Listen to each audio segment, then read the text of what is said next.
So one thing that I've never spoken about is how winning an Emmy really has helped me become a better business coach and has helped me in my coaching for years now.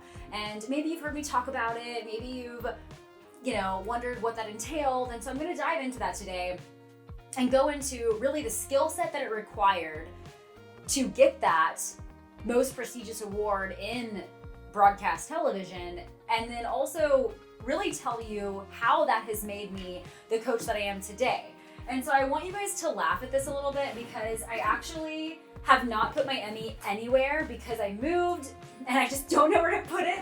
And so it is still wrapped up in this box, in the wrapper. And this is, if you guys have any ideas for how I want to display this or how you think I should display it, please let me know. But for now, it is going to stay wrapped up in this box because I'm so terrified that it will break at some point. So anyway, that is that.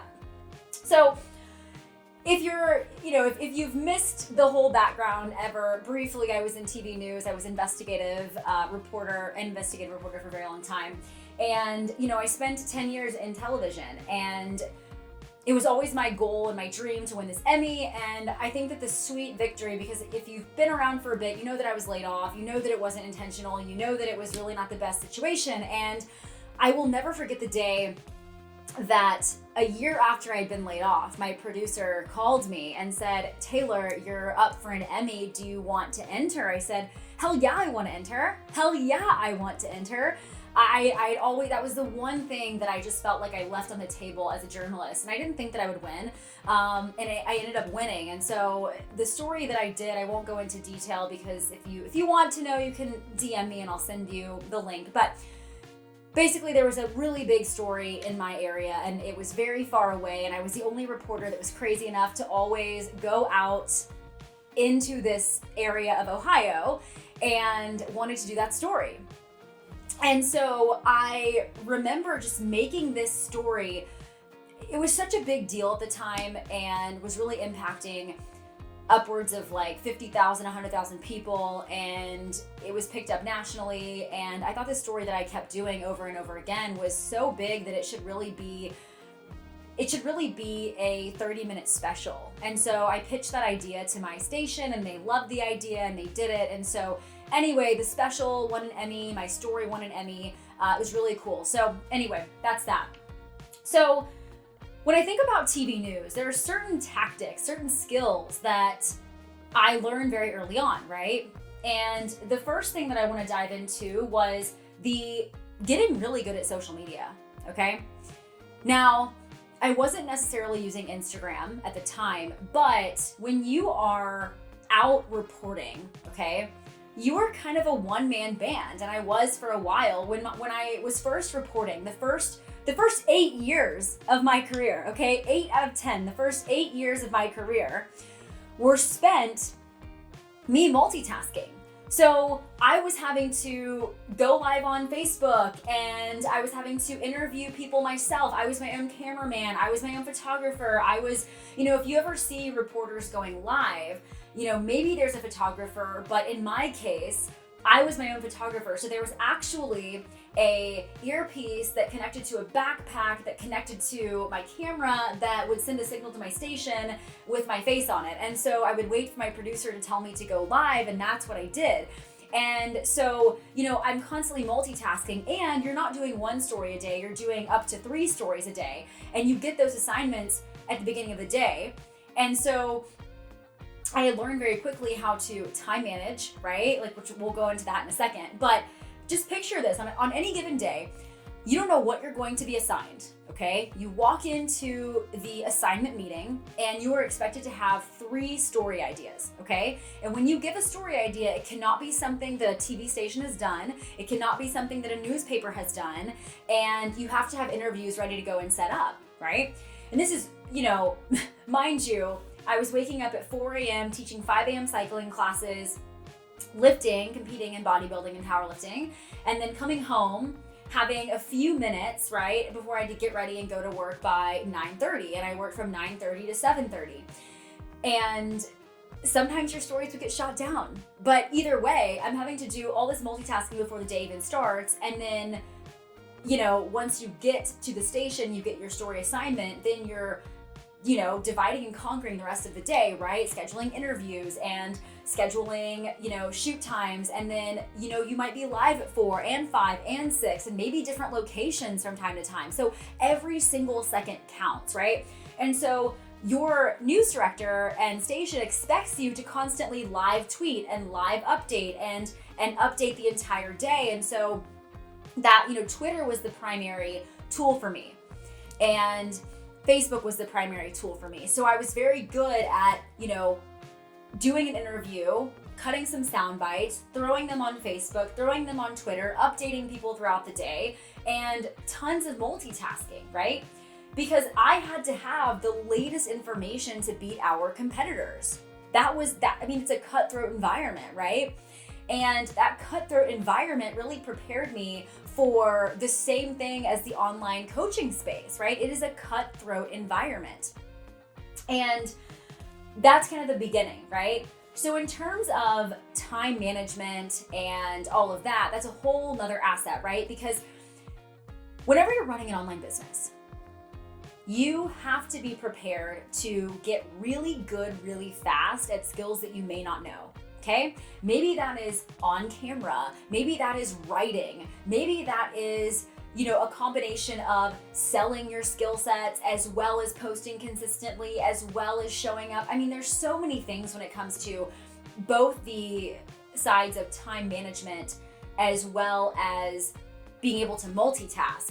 And so one of the sticking points a lot of my clients will face is they don't know how to get everything done in one day, right? Because they're overwhelmed, there's no system. And so I created this system for myself in news where I knew exactly how much time I needed for an interview. I knew exactly how much time I needed to get the information I needed, exactly how much time it would take me to get from this location to that location, even if there was traffic, right? So just various stages of multitasking down to the wire, okay? And so that multitasking has been really, really helpful because, again, when you're a solopreneur, even if you're not a solopreneur, if you're managing a team, you still have to be really good at doing a lot of things and wearing a lot of hats at once, because that really is the nature of running an online business, right? That's just part of it at this point. Now, the next thing is winning an Emmy requires a lot of creativity, okay? It requires you to tell a story in a way that is so moving and so inspirational and just makes somebody feel something, right? Whether it's tears or smiles or anything. And so I think about this in relation to my content strategy, right? I've always looked at ways to reinvent ideas. I've always looked at ways to tell a different angle, to bring a new perspective. And,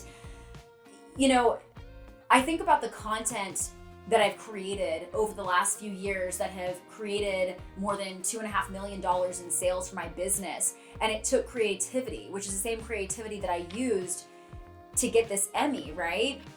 Again, reinventing, finding new ways to teach, new ways to inspire, new ways to just draw people into you, because that was always my goal. My goal, and I've said this so many times, my goal was always to get people to unmute their TVs. That was always the goal. I want you to unmute your TV during family dinner and look at my face. That is what I always said. And if I could be a reporter that was that good, right? That was good enough to get somebody to listen to me, then I knew I was doing my job. And that's the same thing for stories and content strategy, right? Like, so often we struggle with landing sales and not knowing what to do, and the answer is on the wall in front of you, right? Your content's falling flat. There's no creativity. Whatever you posted, you saw somebody else post, and it's the same exact thing. Maybe it's a different color, maybe a different font, maybe a few different words. Yeah, maybe the semantics, okay, whatever, right, are different. But at the end of the day, everyone is posting very similar things, right? Myself included, okay?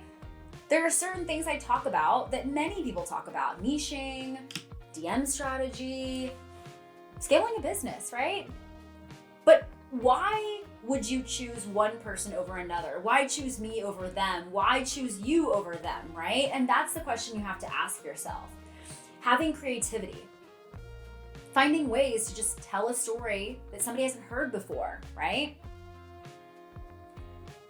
And being able to tell these innovative stories requires you to be impeccable at interviewing skills, okay? So I always learned how to craft questions that would always get the answers that I desired. Because I may have 5 minutes with a top level official or whoever, and I have a specific answer that I need. So you can't waste time on things like, tell me your background, tell me your life story, where are you from? No. You know exactly what you're trying to get the answers for, and it requires you to get them fast, right?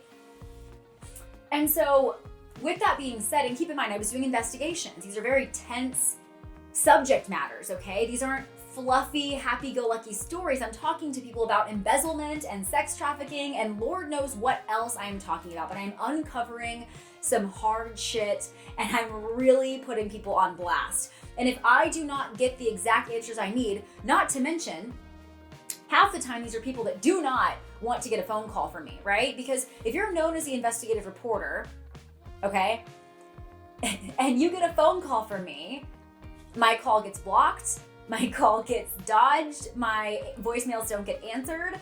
And so if I was lucky enough, and of course I found ways, right? That's the skill set of reporting and being relentless and all of that, which we'll get into as you can see where I'm going. But I learned how to make people feel really at ease with me. There was always this sense of calm around me, this sense of it's all good. It's all good. I'm just here. I'm not here with an opinion. I'm not here with any preconceived notions. And, you know, this is something else that comes in handy with coaching, right? Fitness or business.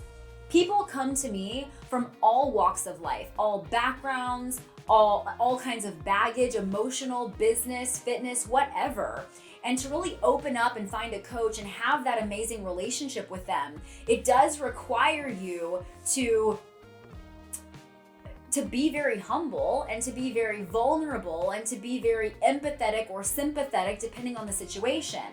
And so if there's ever a moment where you think to yourself, gosh, I can't get out of the friend zone in the DMs, or I'm having a really hard time, pitching to somebody, right? The question I always ask is, how much rapport has been built? Have you taken the time to share something about yourself? And not every buyer type wants that, okay? But, the flow in which you talk to people, whether it's in the DMs, on your stories, in your captions, it has to flow effortlessly and it has to be captivating, right? There's that element of storytelling. If you're interviewing somebody for a podcast, right, you don't want to spend the first 20 minutes wasting your time on background. You know exactly what you're there for. You know the answers you need. And the same thing goes with leads, okay? You know what someone needs to say to you. They need to say, I need help, right? But they're not going to say that. So what series of questions can you ask them to get them to open up so that you can pitch them, right? Oftentimes we just wait for things to happen. We wait for somebody to tell us that they are, ready to buy. And that's just sadly not what actually happens, right? Winning an Emmy also requires you to be so powerful with your storytelling, right? And what I mean by that is you've got equal parts of moving video, the script, the pacing, the tonality, the vocals. I mean, it's all so important, right?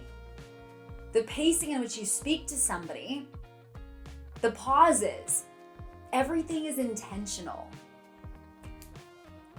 Yet sometimes I see, often, right? Because again, I understand I did this professionally for a very long time, right? I could record this podcast entirely in my news voice, so to speak, but I will not do that. But when you create this powerful moving piece, your goal is to get ratings up. When you are producing powerful content, your goal is to get sales up. It's no different. It is exactly the same. It's just a little different modality, right? And one thing that I will say is, I know a lot of coaches may have business degrees, and I don't. I don't have a business degree, okay? But I don't think that business degrees really teach you anything about online businesses. Whereas my investigative broadcast journalism degree, right, both undergrad and master's, taught me everything about social media, about visual presence, about marketing, hustle. Making money is the easy part. It's all the other stuff that I mentioned that's the hard stuff, right? Asking questions where I needed to get a specific answer. Learning how to market myself, being creative. My investigative skills, right? Hunting down experts, hunting down answers. I mean, I truly am an expert at deep diving, right? And getting answers that I need. It really helped me become resourceful, okay? Because if you're not in the world of news and you've never been, it's hard to explain because you have no idea what it's like. But when you have to come to the table every single day with new story ideas, and you can't just look at the newspaper and make it a story, right? I remember being in these Facebook groups, and I would always be a part of the mom Facebook groups, because these moms, they have some time to talk on Facebook, okay? They are just chatting away. And so I would join all these community mom Facebook groups, and instantly I would get story ideas. Instantly I was seeing that everyone was so mad about this vaccine, or this police officer did this, or this teacher, hit a kid in class and somebody caught it on video. Like, all of the tea was in these groups, and I would literally find people to talk to. It was great. Or if I couldn't find the story, sometimes I would just request data from the city and honestly see what I could find. Hey, I know there was a business trip for a few days in Cancun, and I wonder what council members spent their money on. Did anyone happen to order room service in a way that may not be what people would think? I mean, and I would find things like this. I would truly find things like this. People spending city funds on strippers or whatever. Like, it's wild what you find and what people think they can hide if you don't ask for it, right? And so winning an Emmy is the result. I am incredibly proud of this cellophane wrapped Emmy that is still not displayed in my house because I am so afraid it will break. But the main point I'm trying to give you is that I have learned resiliency and grit and creativity and storytelling, and I'm extremely resourceful.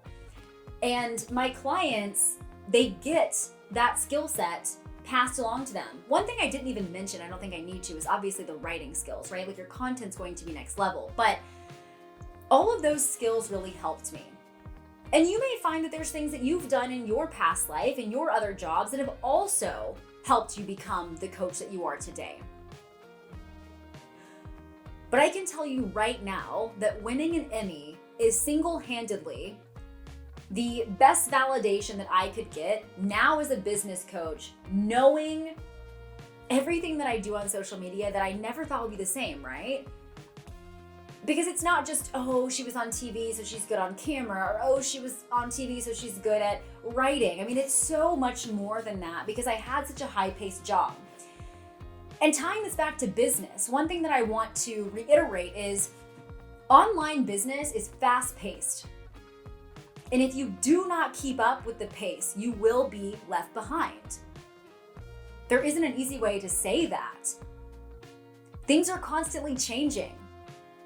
The algorithm is constantly changing. What is needed to stay ahead is constantly changing and evolving.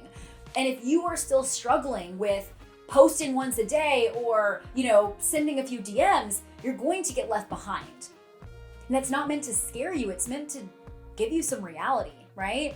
And so telling you that I had to meet extremely tight deadlines with extreme excellence, right? It didn't matter what the scene was, the crime scene, the whatever. I had to be on, totally, full face of makeup, hair looking really good at 5 o'clock and 6 o'clock every single day. And it didn't matter how stressed I was or how much work I put in. At the end of the day, did it make air or did it make not? Like, did it not make slot, right? And so when you're thinking about your business and you're evaluating your skill sets, I'm not asking you to be a professional journalist, okay? But I'm asking you to think about some of these skill sets that might be lacking, right? Do you have resiliency? Do you have grit? Do you have persistence? Is your content creative? Do you know how to tell a story? Can you move an audience? I don't mean live television. Can you get responses? Because marketing yourself isn't the easiest job. And if you've never had a sales job, which I haven't either, it doesn't come easy. And so when I think about all of the ways that not just this award as the validation, but just being a reporter has helped me, right? This is exactly what I work with my clients on. And I will tell you firsthand, I've had tons of mentors, all with completely different skill sets. And I'm so happy that I get to bring this skill set to the table for my clients, right? Because they learn resiliency, they learn grit, they learn persistence, they learn how to meet deadlines, they learn creativity, they learn storytelling. They learn how to stand out and they learn how to build a business based on data and not emotions, right? And so I wanted to record this podcast because I haven't formally talked about it.